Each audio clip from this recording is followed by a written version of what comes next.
curves, the water always finds its level.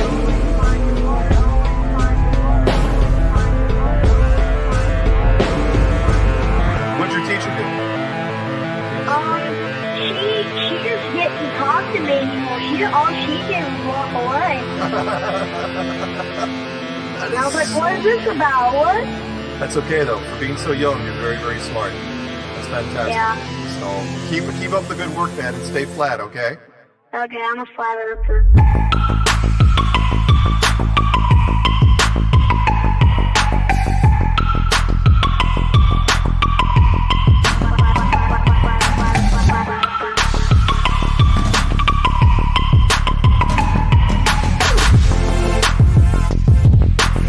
She couldn't do it.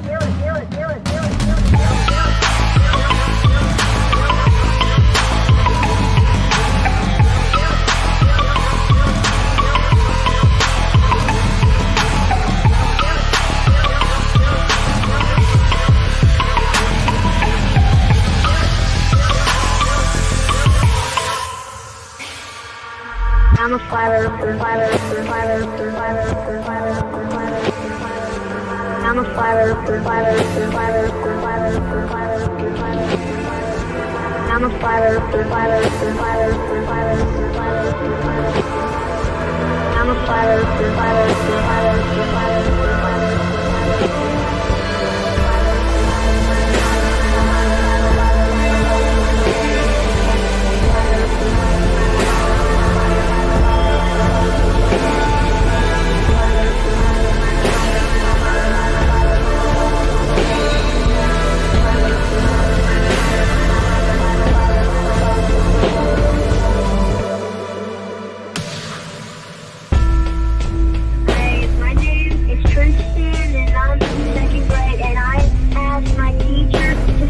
An experiment where water curves.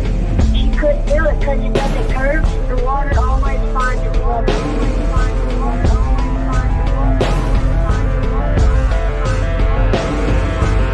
What'd your teacher do? She just didn't talk to me anymore. All she did was walk away. And I was like, what is this about? What? That's okay though. For being so young, you're very, very smart. That's fantastic. Yeah. So keep up the good work, man, and stay flat, okay? Okay, I'm a flat earther.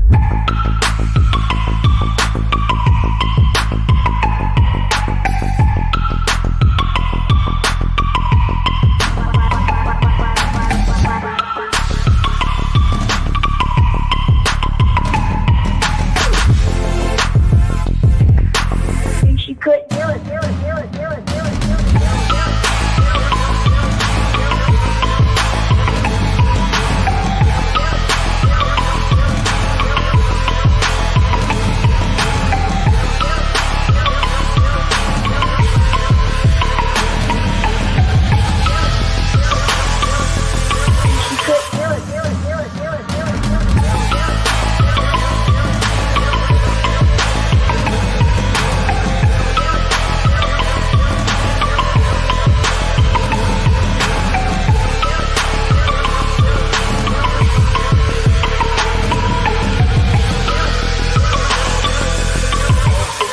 Up for sound bites. This is awesome.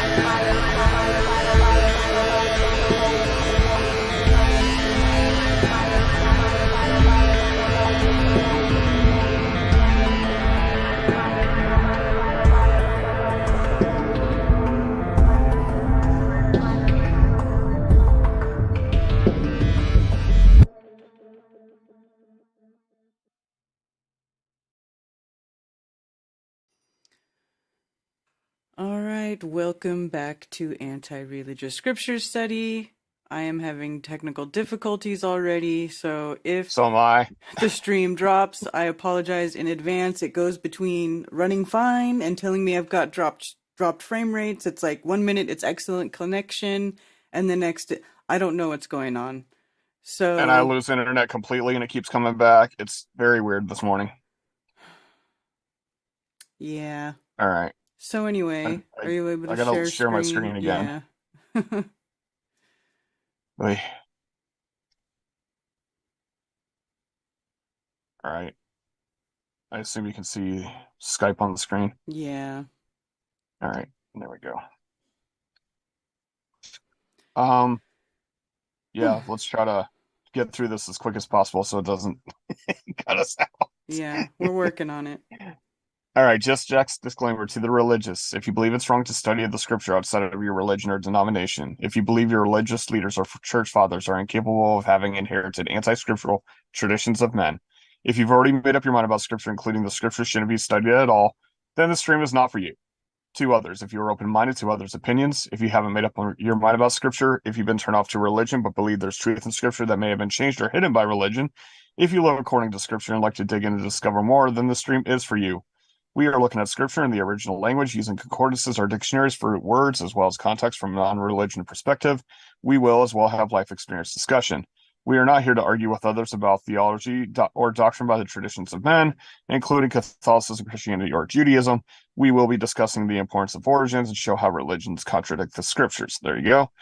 And I'm going to pull this back up and make this bigger. All right. Put on my parallel. There we go. So we can go over last week a little bit if you'd like. Just a little recap. Yeah.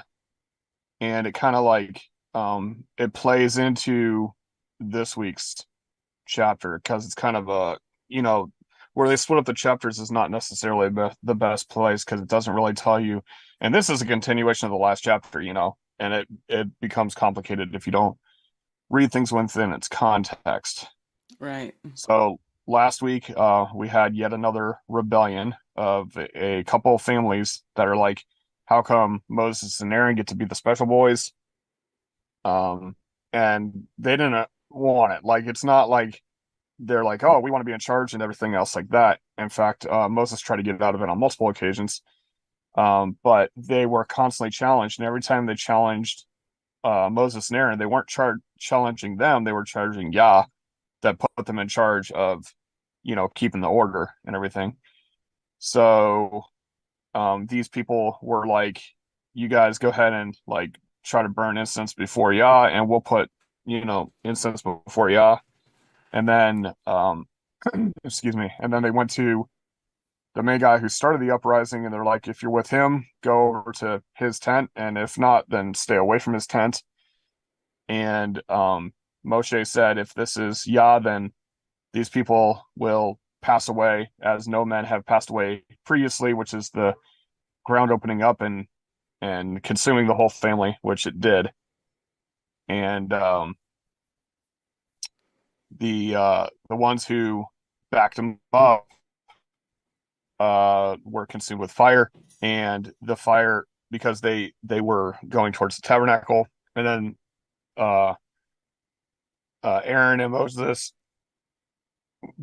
went in on their behalf and stopped the spread of the fire, so that the whole camp wasn't burned up. Just the rebellious ones were. So then we go to the next chapter, and Moshe is trying to make a marker to kind of remind them, like, don't test that, I have chosen Aaron and Moshe. So that's where this is continuing on from. That's the context. And context is very, very, very important. And the other thing I wanted to show you that some may have not seen or have, that sometimes there's a little note up here that has a different verse number from the original. And that's because there's two main versions. Excuse me. 1 second. Sorry about that. There's two main versions of copies of Torah that exist today, and it's the Aleppo and Leningrad Codex. Codex just means like book form. And there are differences in the numbering of the chapters and verses. So I'm not sure So like if you look here, chapter 16 verse 50 is 17 verse 13 in the Aleppo. And that's part C of 13. This is part B of 13, and this is part A of 13. So 1648 is actually 1713, sorry. So if you go back, I am so sorry. So if you go back to, I guess it would be 35-ish. Nope, 36. So 36 is actually where the chapter break was in the Aleppo, which if you read this chapter, it actually makes sense to break it there. It actually, that would have been a better chapter break. And that's why I think that's adding to the issue where this chapter is like a very long chapter. It's 50 verses. And then by the time you get to chapter 17, you're in chapter 17, verse 13d. So you can Weird. see in the Aleppo Codex, this is a continuation of that story. Okay. That's not confusing So, yeah. at all.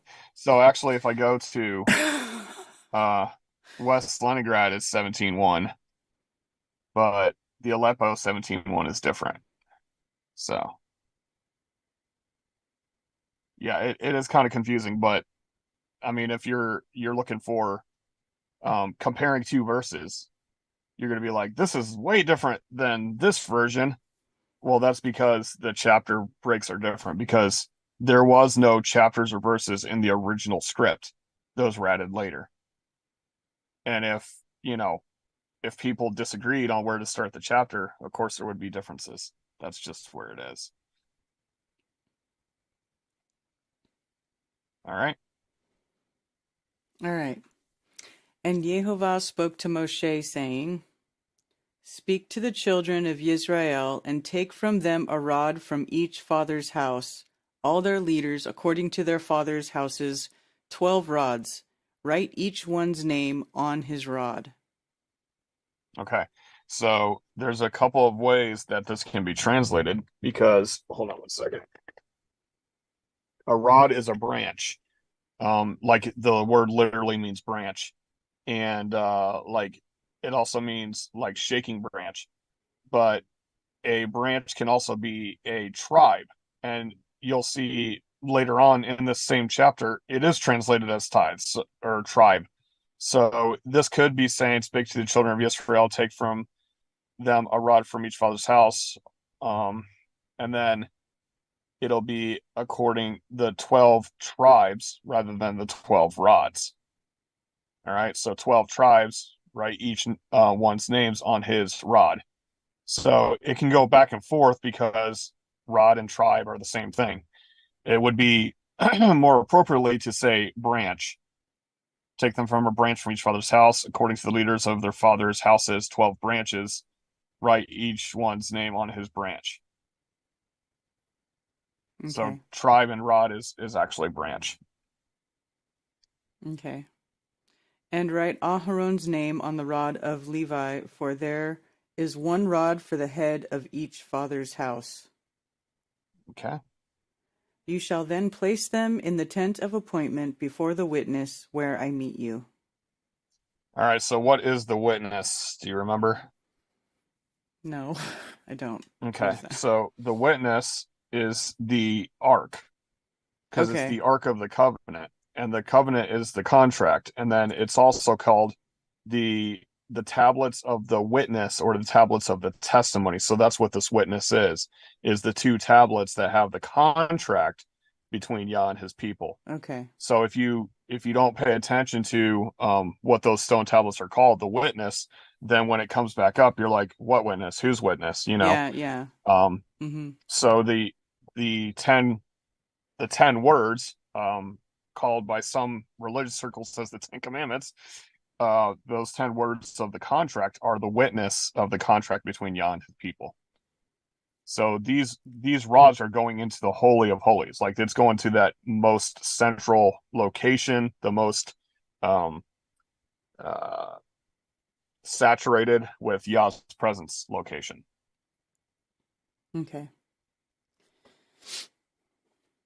And it shall be that the rod of the man whom I choose buds, and shall rid myself of the grumblings of the children of Israel, which they grumble against you. Okay. So this is like a bursting forth, a budding, or a chick. So this will burst forth from the branch that of the man that I chose. It says of the rod of the man. Yeah, of the rod of the man. All right. And Moshe 6. and Moshe spoke to the children of Israel, and all their leaders gave him a rod each, for each leader according to their fathers' houses, 12 rods, and the rod of Aharon was among their rods. All right. So Moshe placed the rods before Yehovah in the tent of the witness. Okay, so now when it says it was placed before Yehovah, the Ark of the Covenant also bore the name of the Creator, because that's where he would show up. That's the meeting place of Yah, aka the Ark of the Covenant, aka the Ark of the Witness, etc., etc. Mm-hmm. And it came to be on the next day that Moshe went into the tent of the witness, and saw that the rod of Aharon of the house of Levi had budded, and brought forth buds, and blossomed, and bore ripe almonds. Yeah, and it it produced, it burst out and produced. Mm-hmm. All right. And Moshe brought out all the rods from before Yehovah to all the children of Israel, and they looked, and each man took his rod. And Yehovah said to Moshe, Bring Aharon's rod back before the witness, to be kept as a sign against the rebels, so that you put an end to their grumblings against me, lest they die. Okay, so be back before the witness. What does that mean? Um, Remember back, what the witness is. back with the ark? Yep. So the rod stayed with the ark. And so there's actually this thing where people think that the only thing that's in the Ark of the Covenant is going to be the quote unquote 10 Commandments, which is nonsense. But it's going to be the 10 words of the witness of the contract, and the jar of manna, which we talked about, way long time ago, Mm-hmm. as a witness of the miracle bread. And then the budding branch of Aaron that allegedly, I mean, some people assume, and I think it's possible, that it's still going to have ripe almonds attached to it in that box. Fascinating. Yeah.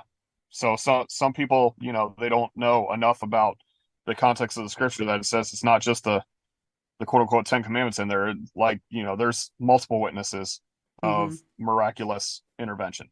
And Moshe did as Yehovah had commanded him, so he did. All right.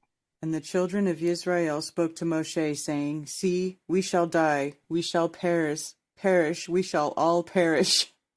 Of course they said that. Yeah. They're so dramatic, I swear. Yeah. Anyone who comes near the dwelling place of Yehovah dies. Shall we be consumed to die? Okay, so this is the way people do it. It's like, either it's like, we need to be in there. We need to be like in charge. We need to approach the creator. That's how it's going to be. And then like when they get a witness saying, no, you don't get to get that close. Like you need to approach the creator, right? You need to show up during the times that I call you, and you need to present yourself if you're, asking forgiveness or whatever. But you don't get to go into the Holy of Holies. And then when they see that the houses were not blessed, as far as like they did not bud, they're like, oh, we're all going to die if we come near the tent. And it's like, yeah, that's the way that it gets exaggerated. Just like, religion does exactly the same thing, where it says you don't do this. And then they're like, oh, if we come even close to doing this, then we're going to die. And, therefore we're going to make these new rules. And that's how religion comes to place, whereas a lot of these rules are common sense. A lot of these rules, they're for our growth, our knowledge, and everything else like this, not for a condemnation of death, and this exaggeration is a perfect example of religion right here. So that's why I think this is worth investigating. But also, you know, it's not that they were putting charge as far as like they're the special people, they're the only ones that can connect with Yah. It's just they were the only ones that were allowed to be in charge of the atonement before Yah. That's the only thing that they did when they went before the Ark of the Covenant, was to bring atonement. And then if you believe in the first century New Testament witness, Yeshua repaired that breach so that there is no need to bring the atonement because the atonement's been paid for, the covering, you know. So then you can just approach yourself and say, you know, I've you know, sinned and I need forgiveness, et cetera, et cetera. And again, sin is just the separation between an individual and Yah. All right, go through the chat real quick. Any FE questions? Nation. What's that? I'm just saying to everybody in chat, if you got any questions. Yes, comments. please write that. Yes. FE Nation, Lincoln Sharp, Zulu One, Aisling717. What's up, Cammy? Metaphor, Sue Finelli. Good to see you, sister. La la la la. Captain Construction, Critical Inception. Looks like the stream went okay. Let's see. Despite our rough beginnings. So that's good. Yeah. Hopefully As soon as you said that, I heard a robot in your voice. So, oh my gosh. Please don't dine us now. We're almost out. All right. Geekins, John Keeley. Let's see. MT. Oh, Mountain Dew you. Okay. Miss Tribune. Mrs. Tribune. Melissa Joe. Rasta Bear. I choose Buds also. That's pretty funny. I was actually thinking the same thing when she was saying budding. I'm like, yeah, Buds. Thunder Chicken. Buds are good. Yep. It's like when Eve added, even if we touch the fruit, we will die. Yeah, exactly. Agreed. Yep. This is what they do. But I know it was a short chapter, but it still has relevance to us today because, you know, you can see clearly what the description was about coming before the Ark of the Witness, the Ark of the Testimony, the Ark of the Covenant. Had nothing to do with approaching the tent or the dwelling place at all. In fact, they're commanded to come before the tent or the dwelling place for specific things like cleansing or the appointed times or, you know, anything like that. So watch out for religion, folks. You know, read the book for yourself, see what it says, and try to apply it as best you can without any man interfering with that perspective. So definitely read the book for yourself. Yep. Absolutely. All right. Y'all have a restful day. Yes, thank you once again for joining me and Jack for another episode of Anti-Religious Scripture Study. And the earth is still flat. Shabbat Shalom. Shabbat Shalom. And have a restful day.